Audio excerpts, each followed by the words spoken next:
পড়ছস না? কি রায় পড়ছি? এখানে কি করতেছস তুই?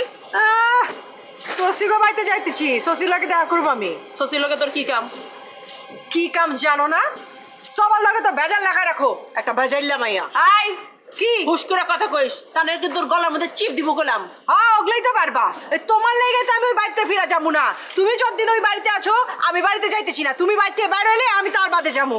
কি কইলি? হ্যাঁ ওই বাড়ি থেকে বাইরে হোক তার বাদে আমি যাবো। যাইস না তুই, তুই আয় খালি বাড়ি, তারপর তোর দেখি কি যাবো? ওটা আমারই বাড়ি, আমি যাইতেছি। এগুলো কি হচ্ছে? মানুষজন কি বলবে? জালাল মিয়া তুমি এতে সরো, সরো কইতেছি। আরে বাবা তোমরা থামো, মানুষজন দেখো না, রিকশাওয়ালারা দারোয়ানরা সবাই হাঁ করে তাকিয়ে আছে। জালাল মিয়া তুমি এখান থেকে যাও, নাহলে কিন্তু উস্টা মারো তোমারে। মারো, যত ইচ্ছা উষ্টা মারো, তবু তোমরা চুপ করো বাবা। ওইটা তোমার দেখাইতেছি ওরে আমি। অজয়রা রিমি আমি খুবই হতাশ, আমি আর সিমিকে নিয়ে পারছি না। ও দিন দিন অবুঝ হয়ে যাচ্ছে, কেমন জানি ডেসপারেট হয়ে যাচ্ছে, কারো কথা শুনছে না। একটুতেই মারতে আসে, তেড়ে আসে। আচ্ছা তোমার সাথে কি ঝামেলা হয়েছে বলো তো? আমি এলাকা আইছি গেলা, ওই বাড়িতে আমার যাবো না কি এই লেগা।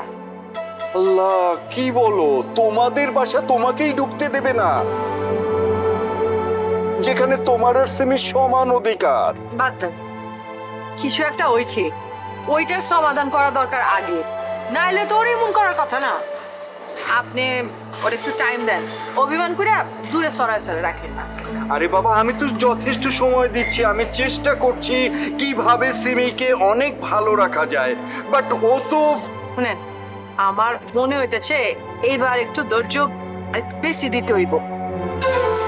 দেখি এবার একটু স্ট্র্যাটেজিটা একটু চেঞ্জ করে দেখি কি করা যায়। সেটাই করেন, আমি জায়গা। কোথায় যাচ্ছ? আজমল চাচার বাড়িতে যাইতেছি। ওই হেন তো আপনার বউ ভেজাল লাগায় রাখছে, বিপদে আপদে তো প্রতিবেশী আগায় আছে, প্রতিবেশীর লগে এর লেগে সুসম্পর্ক রাখা উচিত। রাইট, একদম ঠিক বলেছো, চলো আমিও তোমার সঙ্গে যাই। না না আপনার যাওয়া দরকার নাই, আপনি বরং বাড়িতে ফিরে যান। এই না, দেখলে না কেমন রেগে আছে আমার উপর।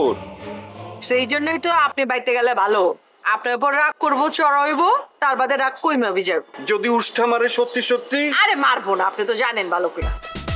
আচ্ছা যাই দেখি,